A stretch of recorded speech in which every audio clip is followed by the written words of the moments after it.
Bangladesh cricket board ने भारत में होने वाले T20 वर्ल्ड कप का बहिष्कार कर दिया है। बोर्ड ने मैचों को श्रीलंका स्थानांतरित करने की मांग की थी, इसे आईसीसी ने ठुकरा दिया है। अब ग्रुप सी में स्कॉटलैंड को जगह मिल सकती है। पाकिस्तान के पूर्व कप्तान राशिद लतीफ ने पाकिस्तान को भी बांग्लादेश के समर्थन में टूर्नामेंट का बहिष्कार करने का सुझाव दिया है। रिपोर्ट देखिए।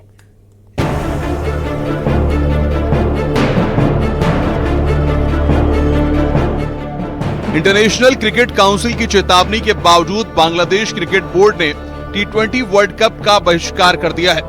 बांग्लादेश ने साफ कर दिया है कि जब तक मैचों का वेन्यू भारत से बदलकर श्रीलंका नहीं किया जाता, तब तक टीम वर्ल्ड कप में हिस्सा नहीं लेगी।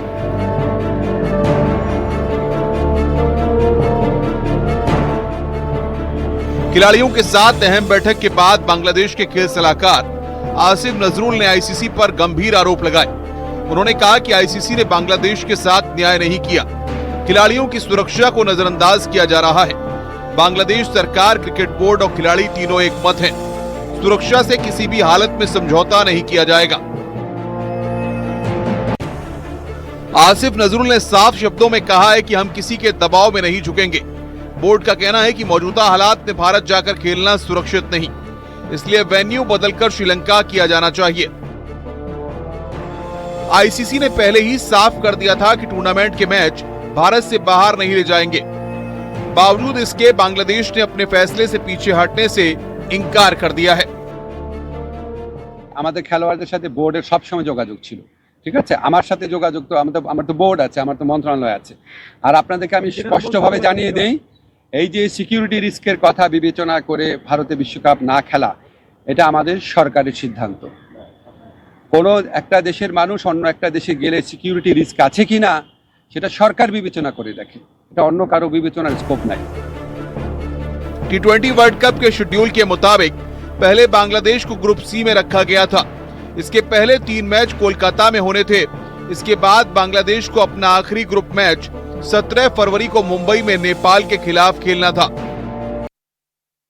बांग्लादेश क्रिकेट बोर्ड के पास इतना दमखम नहीं है कि वो एकदम से उलट पुलट कर दे। इतना बड़ा वर्ल्ड कप का मैच है, वर्ल्ड कप टूर्नामेंट है, इतने दिन से तैयारी चल रही है और काफी लॉजिस्टिक नाइटमेयर है आईसीसी के लिए। देखिए, अगर और आप एंड में आके बोलें कि हम ये करेंगे, ऐसा नहीं करेंगे, तो वो पॉसिबल ही नहीं है। अभी हमने देखा चैंपियंस ट्रॉफी में बहुत मुसीबत हुई थी, जहाँ की थोड़ी कम मैचेस थे। अब वर्ल्ड कप में इतने सारे मैचेस हैं और मुझे लगता है सिक्योरिटी का जो इशू है वो इंडिया में होने वाला नहीं है। जो हाल चल रहा है वो ऐसी बात नहीं है। हमारे यहाँ पे फुल प्रूफ सिक्योरिटी होती है, ऐसी बात नहीं है। और आपका कप्तान ही हिंदू है, तो मुझे लगता है बांग्लादेश वालों को तो एक ये ऑलिव ब्रांच की तरह यूज करना चाहिए इस टूर्नामेंट को। और ये होना ही था, क्योंकि अगर वो ज्यादा हार्ड बॉल प्ले करेंगे, क्योंकि उनके जो कंसर्न्स है वो अलाइन नहीं होते हैं आईसीसी के साथ। आईसीसी ने साफ किया था कि भारत के किसी भी आयोजन स्थल पर बांग्लादेशी खिलाड़ियों, अधिकारियों या फैंस की सुरक्षा को लेकर कोई विश्वसनीय खतरा नहीं है, इसलिए मुकाबले तय शेड्यूल के अनुसार ही होंगे। लेकिन बांग्लादेश सुरक्षा के मुद्दे पर अड़ा हुआ है। बांग्लादेश के टूर्नामेंट से हटने पर स्कॉटलैंड की टीम वर्ल्ड कप में शामिल हो सकती है। Bureau report, news 18। इधर मध्य प्रदेश के नेता प्रतिपक्ष उमंग सिंघार ने हनुमान जी को आदिवासी बताया है। उन्होंने कहा है कि भगवान राम को लंका तक पहुंचाने वाले आदिवासी थे, जिन्हें वानर बता दिया गया। उमंग सिंघार का एक वीडियो सोशल मीडिया पर तेजी से वायरल हो रहा है। इस पर बीजेपी ने निशाना साधा है और कांग्रेस पर हिंदुओं के अपमान का आरोप लगाया।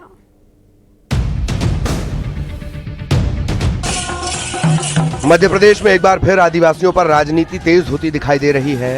कांग्रेस के तमाम नेता आदिवासियों को प्रदेश का सियासी मुद्दा बनाते हुए बीजेपी पर आदिवासियों के अपमान का आरोप लगा रहे हैं।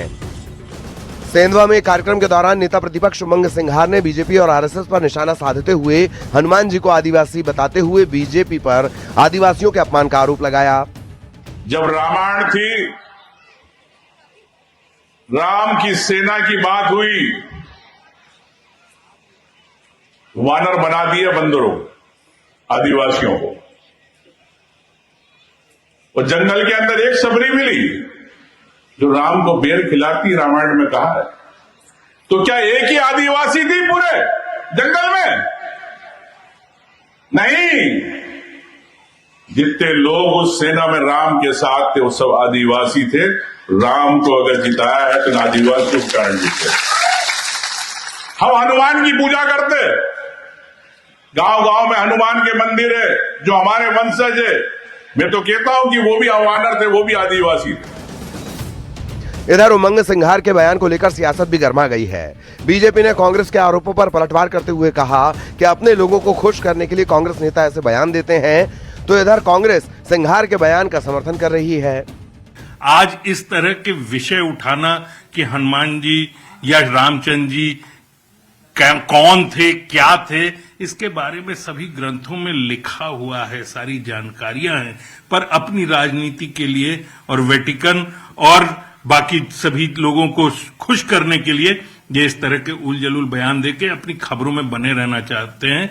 इनको इस विषय में बिल्कुल भी ज्ञान नहीं है कि धर्म ग्रंथ कभी पढ़े नहीं हैं। जो बयान है वो भारतीय परंपराओं, प्रंथों, उन सबसे ऊपर है, क्योंकि जो आदिवासी है वो इस देश का मूल निवासी है और इस देश का जो मूल निवासी है वो सब भारतीय है।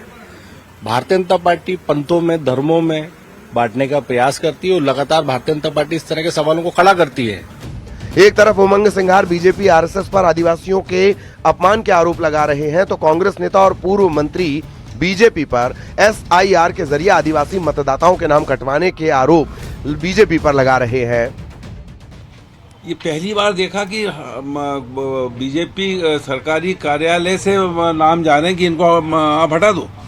जो लोग वहाँ हैं सूरज नगर में, ऐसे लोग जो 2003 में भी थे, उनके नाम काटे जा रहे हैं। जहाँ जोड़ने का नाम आ रहा है, इस तरह के लोगों के नाम जोड़ने में भी कोताही बरत रहा है। मध्य प्रदेश की सियासत में आदिवासी एक अहम मुद्दा है। 2028 विधानसभा चुनाव से पहले कांग्रेस अपनी राजनीति मजबूत करने के लिए आदिवासियों को साध रही है, तो इधर बीजेपी कांग्रेस की बयानबाजी पर पलटवार करती नजर आ रही है। इसके बाद अब देखना होगा कि आदिवासियों पर जारी सियासत प्रदेश में आगे क्या नया मोड़ लेती है। Bureau report, news 18। अगली खबर बड़े सवाल के साथ कि राम से दूरी ऐसी क्या मजबूरी, गांधी के राम से कांग्रेस को क्यों परहेज? तो क्या वोट बैंक के लिए राम नाम से गरेज? ये सवाल बीजेपी की तरफ से उठाए जा रहे हैं, और वो इसलिए क्योंकि एक तरफ राहुल गांधी अयोध्या नहीं जा रहे। हालांकि इस मामले में कांग्रेस का कहना है कि राम मंदिर जाने का कोई कार्यक्रम पार्टी की तरफ से तय ही नहीं था। तो वहीं दूसरी तरफ मनरेगा बचाओ कार्यक्रम में राहुल गांधी नई योजना जी राम जी का नाम ही भूल गए। इसीलिए बीजेपी अब राम नाम को लेकर राहुल और कांग्रेस पर निशाना साध रही है।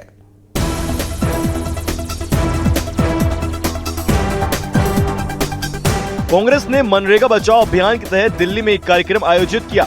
इस कार्यक्रम में पहुंचे राहुल गांधी के एक बयान पर फिर बवाल हो गया। दरअसल कार्यक्रम में बोलते हुए राहुल गांधी ने कहा कि ये नया कानून क्या है, उन्हें पता ही नहीं क्या नाम है। इस बीच लोगों ने जवाब दिया जी राम जी, जिसके जवाब में राहुल गांधी ने जो कहा, अब वो विवाद का कारण बन गया है। सुनिए क्या कहा राहुल गांधी ने। इसका नए लॉ का नाम क्या है? मैं नाम ही नहीं जानता। इसका क्या है? जी ग्राम जी क्या है? ग्राम जी पता नहीं क्या। उधर राहुल गांधी के बयान का कांग्रेस अध्यक्ष मल्लिकार्जुन खड़गे ने समर्थन किया है। उन्होंने कहा है कि राहुल जी तो क्या, उन्हें भी योजना का नाम नहीं पता है। राहुल गांधी जी ने कहा तो कानून का नाम मेरे को भी नहीं आता बराबर, तो क्या क्या है। अरे हम तो महात्मा गांधी जी का नाम लेकर मनरेगा बनाए थे, तो इनको क्या रोग हो गया है कि वो मनरेगा के पीछे ही पड़े हैं। इस बीच बीजेपी नेता प्रदीप भंडारी ने कांग्रेस पर प्रभु राम का सम्मान नहीं करने का आरोप लगा दिया है। प्रदीप भंडारी ने कहा कि कांग्रेस तुष्टीकरण की राजनीति करती है, इसलिए विपक्ष में बैठी है। जी राम जी योजना हो या राम मंदिर, दोनों के केंद्र में राम नाम है। कांग्रेस पार्टी और गांधी वाड्रा परिवार तुष्टीकरण के लिए इस देश के सनातन समाज और हिंदू समाज को एज सेकंड ग्रेड नागरिक ट्रीट करता है। इसीलिए विपक्ष में बैठते हैं, क्योंकि जो प्रभु श्री राम का सम्मान नहीं कर सकता, उसको इस देश का सनातनी समाज कभी नहीं स्वीकारेगा। और इसी को लेकर सियासत में संग्राम देखने को मिल रहा है। एक तरफ मनरेगा का नाम बदलकर जी राम जी योजना करने पर कांग्रेस हमलावर है, तो दूसरी तरफ राम मंदिर को लेकर बीजेपी के निशाने पर कांग्रेस है। Bureau report, news 18।